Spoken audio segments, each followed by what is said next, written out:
Well, hello there. I want to welcome everybody to my channel, Coffee Time with Grandpa, and I'm Grandpa. I am so appreciative of the people that have signed up to my channel. I hope I can bring some new information every week on Sundays because that's when I post. Sundays around 7 o'clock in the morning, it goes active. Today is going to be a very, very spooky kind of video where I'm going to relate an event in my life that happened to me at the age of 11. It's going to be part of my story time. But before I get into that, I would like to remind everybody that it's very important that I am successful with my videos. And for everybody, please like, share, and comment on my videos. I've noticed a lot of people that have signed up to my videos, they haven't liked it, they haven't shared it, and they haven't commented. It is so important that you put a comment down, ask me a question, share this with your neighbors, your friends, everybody on your Facebook page. Share my videos, and make sure you press that like button all the time when you view one of my videos, because it will open up my videos to more people, and I can grow that way and bring joy, bring happiness to people in their lives.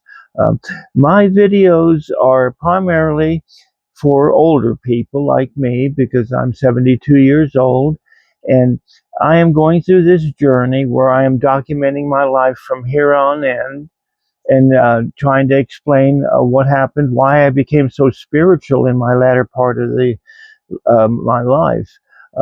Spirituality is very important, and I want to spread the message and try to grow my channel through the people that are similar to me. Um, I stay away from politics. I stay away from religion because those are two sensitive areas that people just don't really want to talk about. And but I am a very spiritual person. I'm a pagan, which might be a surprise to some of my audience members. Yes, I'm a pagan, and I have a belief system that was brought to me by my grandmother that lived in Germany, and she was not a pagan, but she was a sort of like a pagan Christian. She was Catholic, but she had a lot of pagan beliefs built into her system, so she related those beliefs onto me, and they took root in my thinking and the way I live my life. Okay, now let's get to the story time part of it, because this story time today is very unique, and I want people to really understand why I became so religious in the latter part of my life uh, with my spirituality. I don't believe in any organized structure like the Roman Catholic Church or any of the Protestant churches or any of the Mormon churches. I've experienced a lot in my life, but I over the years I have just I don't believe in that stuff anymore, because there's too much evidence now on the contrary that uh, religion is just a way to control people and for the church to continue on taking money from people and doing evil. And I'm not about evil, no, I'm about positivity. I have a lot of positivity in my life, and I want to share that with you. Uh, this story time, well, let's go back. I was about the age of 11 when this happened, and it was one hot summer in the state of West Virginia where I was growing up as a teen, early teen, 11 years old, and I was living on my grandfather and grandfather's and mother's farm.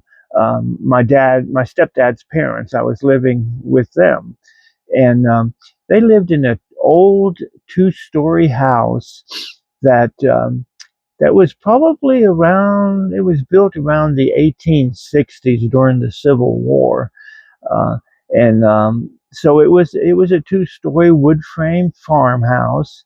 no running water, no toilet facilities or anything inside.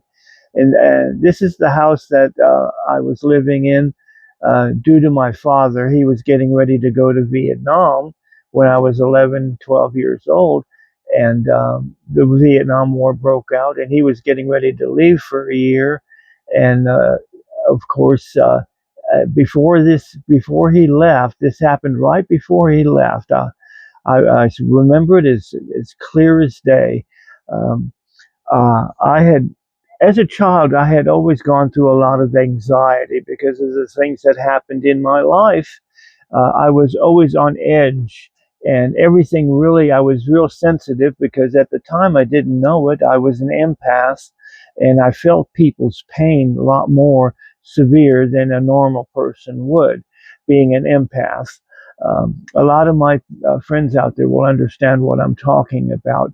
Um, this event that happened to me at the time when I was 11 years old, I had gone to bed that evening, and it was a hot day, so I had my window opened up, completely opened up. I lived on the second floor. My bedroom was on the second floor, so the window was opened up because I wanted some fresh air to come into the room while I was sleeping. So I went asleep, and I was just getting ready to fall asleep when all of this occurred. What happened was I was watching my room and watching the window that was open, and I saw a really dark hooded figure floating across the window, into my room, and heading towards my bed. And it scared me so much, I pulled the covers over my head because I didn't want to see it because it scared me so much. It was just a phantom in dark robe floating across the room, coming towards me. And as I was laying there with the covers over my head, I could feel something on top of me. And it scared me so much that I felt like I was being choked, and the oxygen was being taken out of the room, and this entity really wanted to hurt me. Um, and this is a true story. This really did happen to me. It was not a dream. It was a true story that actually happened to me. I felt an evil presence that had so much negativity to it that it was trying to physically hurt me. um, so I screamed really loud. I mean, it was just a blood screeching scream that I let out because it scared me so much. So, and the instant that I screamed, my stepfather, the bedroom was downstairs, he ran up the stairs to check on me to see what was going on, and he conveyed to me that you were just having a dream, and he calmed me down, and tucked me back in because I was only 11 years old. And he said everything's going to be okay, and he calmed me down. Um, but I did not sleep the rest of the night. I knew things weren't okay. I knew there was something that was going on where I had a ghostly presence in that house that tried to hurt me. And a lot of these are similar reports that have happened throughout the ages. Okay, especially in the Middle Ages, the people reported that these demons would come into their bedrooms while they're trying to sleep, and they would try to suffocate them and suck the life out of you, and scare you. There were so many reports happening, and they still happen today. People still have these incidences happening today, and it happened to me. And this is kind of relating to the subject matter that I want to talk about today, and that's about negativity in the world, how it's manifesting in the world, and how you can heal yourself and get rid of all the negativity that seems to be growing, with everybody having anxiety problems in the world, and they're all worried about what's going to happen and all the danger signs that are going on. Um, these things that are happening is directly related to the event that happened when I was 11 years old. Negativity has always been here. You can't have positivity without negativity, but you can surely protect yourself against evil and letting negativity in your life. There's so much you can do to let you know let this negativity not thrive in your life and not have any hold over your life. So please remember, this is so very important. Now, let me move on here with letting you some of the interesting topics that I want to discuss on how to get rid of negativity. If you have a lot of negativity growing up and in your life at the present day, uh, uh, you need to let it go. Just whoever's hurt you and caused a lot of negativity in your life. It could be a family member. It could be a total stranger that is just very negative, and I call them vampires because they seem to suck all the positivity out of you and just want to transform you into a negative person. Don't let that happen. Always forgive that person. Forgiveness is one of the keys to destroy negativity. Once you forgive that person in their lives, then you can forgive yourself, okay? And let that negative go into the past and stay there where it belongs.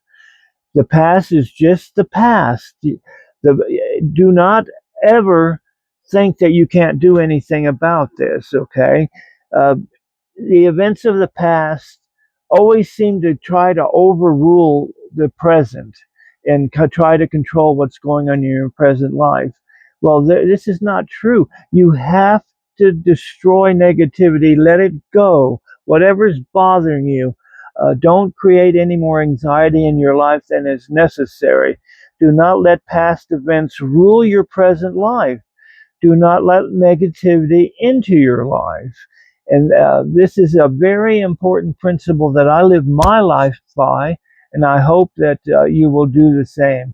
It's so important that you get rid of any negativity in your life because it will hinder you from growing spiritually, from raising your vibrations up. And that's where you want to be. You want to raise your vibrations up and leave negativity down there in the earthly plane where it belongs, because you're looking in your latter part of your life, you are looking to evolve and increase your positivity so you can move on with your life and eventually reach the level that you need to be at to transition from the old earth to the new earth. This is so important. Now, I hope everybody can understand why this is so important. And if you have any questions throughout any of my videos, always feel free to leave a comment and ask me. If you need me to pray for somebody that's going through a hard time, I have a dear friend of mine right now that is going through a battle with cancer, and he is just bad. He's such a beautiful soul. I don't know why everybody that is so good and so positive ends up getting these dreadful diseases, but it's in the hands of God. This person has been very important in my life, and I pray for him, and I hope that he keeps his strength up to where he can fight off any negativity in his life. Now, the current events part of my segment here, there's so much going on in the world right now uh, with current events. There's these plane crashes that we've been having all over the place. I mean, it just seems like planes are dropping out of the sky, killing people everywhere. My prayers are with all the family members that have lost people through these crashes, and I pray for the families that they will recover and be strong. Uh, there's these tariffs that our president Donald Trump has been trying to put into effect, and he's getting a lot of feedback on it. Um, Tariffs. I, it's up to you to decide whether they're good or bad. I don't really know whether tariffs are going to be good for the country or whether they're going to be bad. But please do not stress out. Stress causes anxiety, and that's what my video is about today. The less stress you have in your life, the more spiritual you become and the better person you are for it. Always remember that it's just a sad state of affairs with so much hitting us and bombarding us with all the plane crashes, the tariffs, the climate change, all the things the poor are suffering. The people of Gaza right now, the people of Gaza are suffering so much. They need our prayers. And it doesn't make any difference which religion you are. You can you can pray. Pray to whatever God you believe in, whatever goddess you believe in. You know, just take a small amount of time during the day to pray for the world, because prayers are so important. I hope you like this segment. I want to go on to the next segment now. This segment is, I usually call it the tip of the week that I'm having, and this week the tip is self-care. You got to take care of yourself. You have to exercise. You have to eat right. You have to take your medications. Make sure you take your medications. That's so important, because there is no cures for a lot of these diseases that are hitting us right now. Um, get your flu shot. Get your vaccine every year, because when you're older, you're so vulnerable to getting sick. Visit with family members. Always go visit somebody. It will put love and joy into your heart, just visiting somebody. If you don't have anybody that you want to go visit, go to the nursing home and visit somebody. uh, it will heal you. It will make you stronger. It'll improve your immune system. you know there's so many things you can do to bring positivity into your life. And my tip this week is, you know enjoy something simple in life. Take a nice walk in the woods or on the beach. you know Visit family members that you haven't seen for a long time. Get a pet. Pets are so important today. I don't have a pet in my life right now because my son, he's got four pets, and of course I live next to my son, and so I have exposure to a lot of pets, and we love our pets dearly, and they do bring love and joy into your heart. If you have the means, travel. It doesn't have to be an expensive travel. It can be a short distance travel. Get on Amtrak and take a train tour. Train tours are so nice for senior citizens. If you have the money and you're financially able to travel, do so, because it will bring love, joy, and improve your spirituality. It's just one of those beautiful things. uh, Look for the beauty in the world. Look for the beauty in people, the good and kindness in people. Do volunteer work.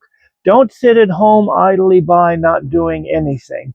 Always get out and do something. Become active in your community, and God will reward you. Or you just have to get out and do it. It takes a lot of effort when you're older to set your mind to something and just do it. The only thing that will stop you is you yourself will stop you. You have to stop that. You have to go and do things, become active, and use the many examples that I've mentioned today to improve your life so it will bring joy and happiness to your life in your waning years, because you're not getting any younger.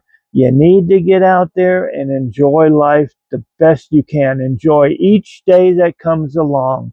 And I'm sending love and happiness to everybody. Blessed be.